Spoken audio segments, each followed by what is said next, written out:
because these members were laughing and giggling and forgot about everything for 2 hours. Right. Wow. And it was so fun to see. You know, and I wasn't going to go. I normally have sewing. I volunteer my time to teach members how to sew on Thursday nights. But this came up, and the people who are normally in my sewing group said, "Oh, we want a bowl." So I canceled my sewing just in case anybody did want to come for that, and went out with the members on this little trip. And oh my God, it was so much fun. I wish everybody could have been there just to watch us, because we were falling over ourselves laughing. It was just such a good time. But Yeah. I hurt everywhere still. And it's the generosity of the community that makes it possible for you guys to Absolutely. do that. Sure. Oh, Absolutely. Lord, it is. You know, and the other thing is, the monetary piece definitely is something we in every nonprofit needs. But the number of people who are coming to contribute their time has increased tremendously. Kate is responsible for volunteers, and I think we had a really dry period for about a year and a half. You know, we were lucky enough to get the students, you know, from Connecticut College and Mitchell College, and some of the GSAs from Sure. local schools, but their time is limited. And come a holiday, of course, or a school vacation, they Gone. disappear. Sure. We just, I think, had something, if you put a dollar value, which the IRS likes to see, Yeah, sure. you know, and your contributors like to see if you're writing a grant, we had something close to $17,000 valued Donated in time. donated In donated time. time. Yeah. Yeah, and that is tremendous. Yeah. Just, you know, knock your socks off that people will give you that much time. We were closed last Saturday, and I was in writing a grant, and Kate was in, you know, working on a project, and a couple of people walked up and wanted to come in, and Kate just let them in. I mean, we know them, they're volunteers. They didn't know that we were closed. Was it Saturday No, or it was was Wednesday. it Wednesday? Veterans Day. Veterans Day. Yeah. And so they came in and helped out all day.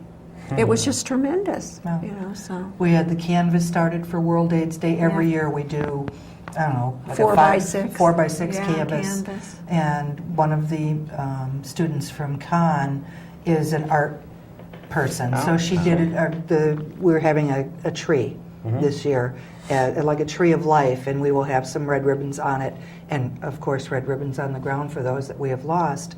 And it just turned out beautifully.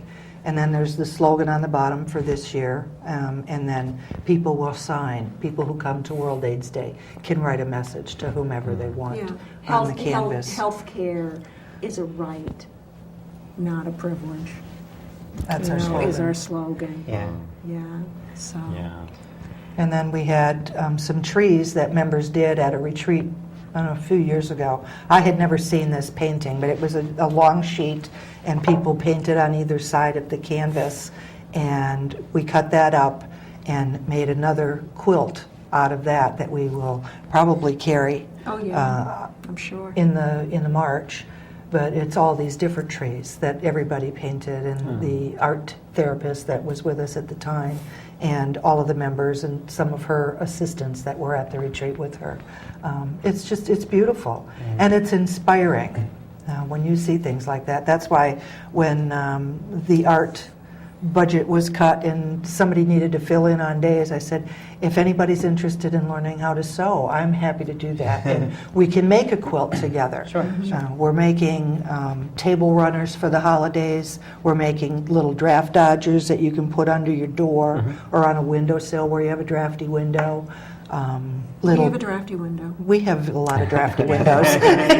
We're making little bags out of 6-inch sheer ribbon that they can put a little tie on and put a little gift in for a child or a grandchild and hang it on the tree. So, you know, anything that they want to make, I'm teaching them how to hem their pants or hem a skirt or fix a tear in a pocket. I've been sewing since I was 8 years old, so it's been about 12 years now. Yes. And it's just, I get very passionate about certain things. I'm a florist by trade. I'm passionate about my flowers. No, I you're, am- no, I am- not anymore. I am, well, I'm still, Yes. sort of, kind of. And I've been sewing for longer than I've been doing just about anything other than reading. So it's one of those things that I'm blessed that I can do that, and I'm happy to share that talent. Because I think a lot of girls don't do that. You know, they break away from it. I went. Well, we have some men that are sewing. Yes, we do. The guy. And they're absolutely loving it. We have a volunteer who did the sewing on the quilt of the trees. He spray painted the trees on the fleece, and then he went around and started sewing them. Got most of them done, and he will be back on Friday to finish. He said, "Oh, I didn't finish that," and because Friday is the day that we are actually gathering the baskets for the members, and we will be filling baskets. And Ramon is one of our people from RSVP, who is a resource for us for volunteers, for seniors. And he loves to come in and do the shopping for our members for ELP. They get a list, they pick what they want, then somebody goes and pulls the order out of the food pantry for them. And he said, "Oh, can I work on Friday too?" Anytime. Yeah, I never say no. Right. And I said, "Absolutely." And he said, "Can I finish the quilt?" I said, "Absolutely." You know, I'll leave my sewing machines there too, because I don't have a machine in house that does zigzag. They're all older ones, and cams are broken or whatever.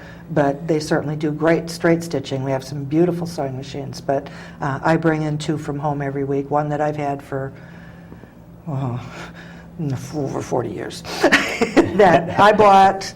I thought she was only 20, 8 and 12. Yeah, I bought it before I was in high school. I paid for it while I was in high school, doing alterations for people. And at that time, I worked in a retail store that did prosthesis fittings for mastectomy patients. Wow. So I did custom bras for everybody.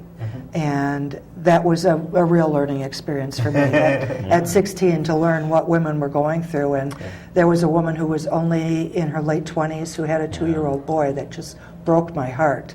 And I would do those alterations, and I actually paid for my sewing machine doing that. And since then I've had a couple of other machines, but this old one, my old Viking, is just, it won't die, and I won't let it. So. But we're just, it's great because the volunteers that come, they just keep wanting to come back. Yeah. And even the interns, their schedules are changing, and they're saying, "Do you mind if I come on Thursday next semester instead of Wednesday?" I said, "You can come anytime, because we need that. We really need them." That's so nice. Isn't it wonderful? It's wonderful. And we get people doing community service work as well. Yes. And I will interview. I won't necessarily take everybody because of certain problems that could arise. But we get a lot of people through community service.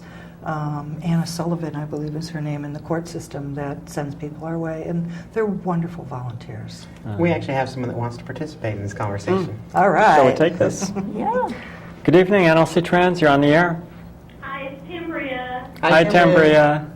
I just called because, of course, I'm enjoying the show, but I wanted to encourage listeners to bring children to that walk. I took my grandson on the walk 2 years ago. Yes. And he was 5 then. And it's not too much, and it's such a great way to participate because Alliance for Living has as far as daily activities, has few opportunities for kids to volunteer, but this is a great way for kids to learn about what's going on and participate, and it's cool because you're walking at night, and it's a parade. And Candles. With a candle. Yeah. Yeah, with fire. Fire. The police sometimes are at the intersection, so it's just cool, and it's not too far to walk, and the pace is slow enough that I think, even encouraging people who may not normally get out and do a lot of walking,